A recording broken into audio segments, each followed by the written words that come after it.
Lagos, Africa's largest city of at least 20 million people, ground to a halt on Tuesday as it and the Nigerian capital Abuja entered a two-week lockdown to stop the spread of the coronavirus. Lagos' usual unending cacophony and interminable go-slows or traffic jams were gone. Streets were virtually empty but for ambulances and police vehicles. Security forces manned frequent checkpoints where cars crawled through one by one.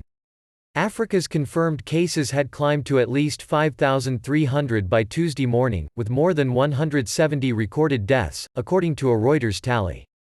In the little more than 24 hours since Nigeria President Muhammadu Buhari had announced the lockdown, coronavirus had transformed one of the world's biggest megacities, where many live in slums and eke out a living at the best of times.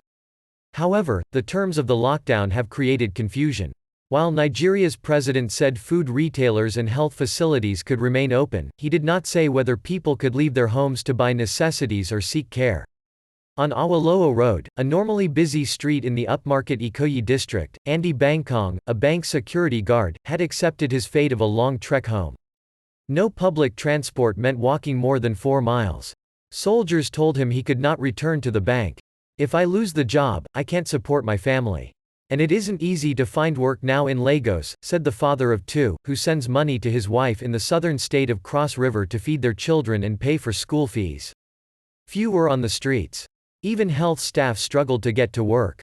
"I am medical personnel," said Enolapo Adebayo, speaking shortly before 9 a.m. at a bus stop. "They are calling me to start coming to the office but there is no vehicle."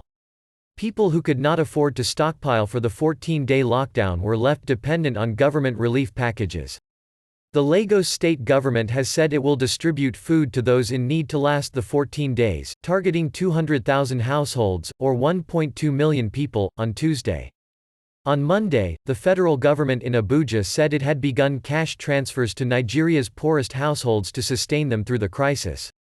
Across the continent, other countries have introduced their own relief programs for people, including South Africa, Zimbabwe and Botswana.